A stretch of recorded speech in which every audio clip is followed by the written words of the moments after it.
மதிய உணவு திட்டத்தை கொண்டு வந்தவர் யார்? ஆப்ஷன்ஸ்: எம்ஜிஆர், காமராசர், அண்ணா, ராமசாமி செட்டியார். இந்த கேள்விக்கான சரியான பதில் காமராசர்.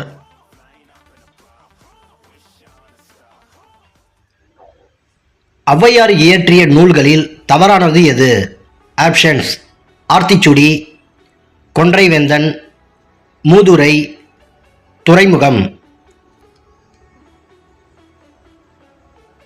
இந்த கேள்விக்கான சரியான பதில் துறைமுகம்.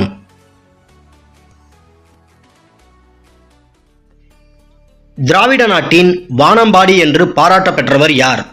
ஆப்ஷன்ஸ்: முடியரசன், கவிமணி, பிச்சமூர்த்தி, வாணிதாசன். இந்த கேள்விக்கான சரியான பதில் முடியரசன்.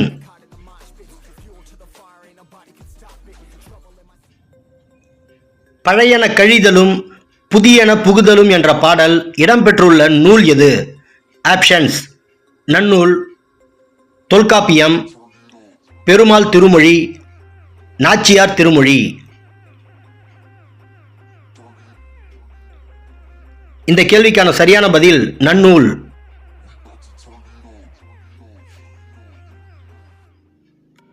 எந்த குழுவின் பரிந்துரையின்படி வெளிநாட்டு வாழ் இந்தியர் தினம் கொண்டாடப்படுகிறது? Options: Narasimham committee, LM. Singhvi committee, Chelliah committee, Rajamannar committee. இந்த கேள்விக்கான சரியான பதில் எல்.எம். சிங்வி கமிட்டி.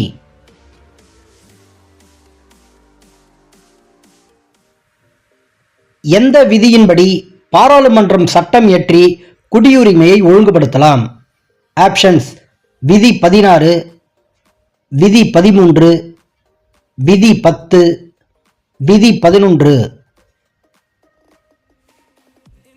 இந்த கேள்விக்கான சரியான பதில் விதி 11.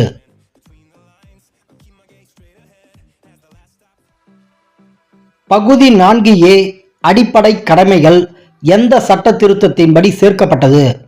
ஆப்ஷன்ஸ்: 74வது, 44வது, 97வது, 42வது. இந்த கேள்விக்கான சரியான பதில் 42வது.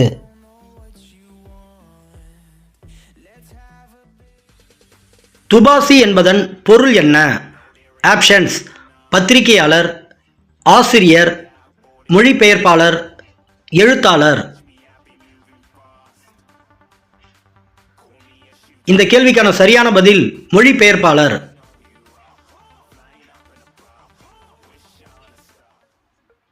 ஆயிரத்தி 878ஆம் ஆண்டு சுதேசி மொழியில் பத்திரிகை சட்டத்தை கொண்டு வந்தவர் யார்? ஆப்ஷன்ஸ்: கானிங் பிரபு, லிட்டன் பிரபு, ரிப்பன் பிரபு, கர்சன் பிரபு. இந்த கேள்விக்கான சரியான பதில் லிட்டன் பிரபு.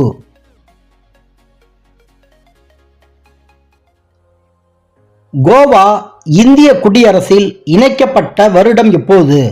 ஆப்ஷன்ஸ்: 1956ஆம் ஆண்டு, 1961ஆம் ஆண்டு, 1959ஆம் ஆண்டு, 1962ஆம் ஆண்டு.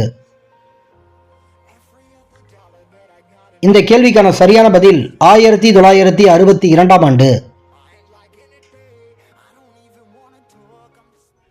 20ஆம் நூற்றாண்டு தமிழ் கவிஞர்களின் வரிசையில் தனக்கென்று தனி முத்திரையை பதித்தவர் யார்? ஆப்ஷன்ஸ்: பாரதிதாசன், கண்ணதாசன், நாமக்கல் கவிஞர், பாரதியார். இந்த கேள்விக்கான சரியான பதில் கண்ணதாசன்.